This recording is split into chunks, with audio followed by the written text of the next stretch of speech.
à l'instant même, avec de grands cris, des larmes terriblement amères pour ceux qui ont entendu le message de l'Évangile mais qui l'ont refusé, les voisins à qui on a parlé de Jésus, les collègues de travail, les gens dans la famille qui ont entendu parler du Seigneur, nos enfants.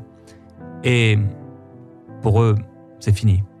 Ils savent que l'enlèvement a eu lieu, il n'y aura pas un deuxième enlèvement. Et s'ils se convertissent, eh bien, ça va être difficile. Certains parents ne retrouvent donc plus leurs enfants qui avaient cru dans le Seigneur, et il y a cette confusion générale également dans les médias du monde entier.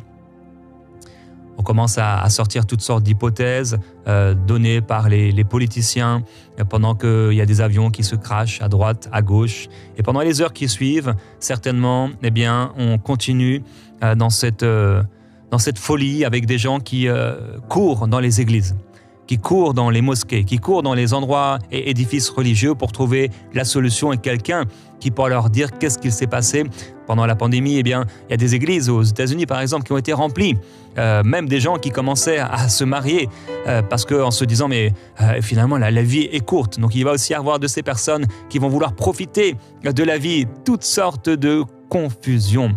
Les gens vont aller voir, et peut-être dans certaines églises, eh bien, il y aura un pasteur, il y aura un prêtre qui sera là, en train de pleurer.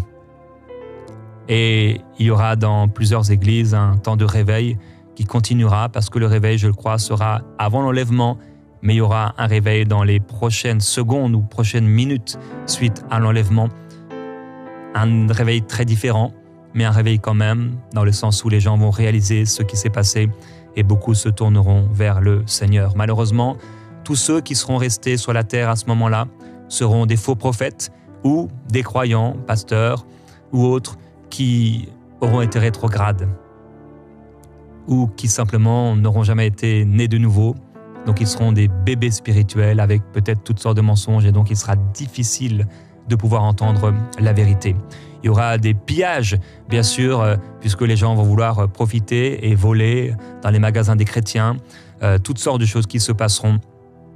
Quand il y a eu l'effondrement du World Trade Center, les gens ont commencé à chercher, et quelqu'un disait au téléphone, mais non, tu comprends pas, en fait, la personne, elle n'est plus là du tout. Et c'est ce qu'on va dire partout concernant les rachetés de Dieu, et partout où les gens vont dire mais c'est pas possible, c'est impossible, et ce sera pourtant la réalité. Alors on pourra voir dans les infos certainement des pillages de magasins partout, la folie. Il n'y aura plus de biens, il n'y aura plus d'église, il n'y aura plus le Saint-Esprit sur la terre à travers l'église pour empêcher toutes ces catastrophes.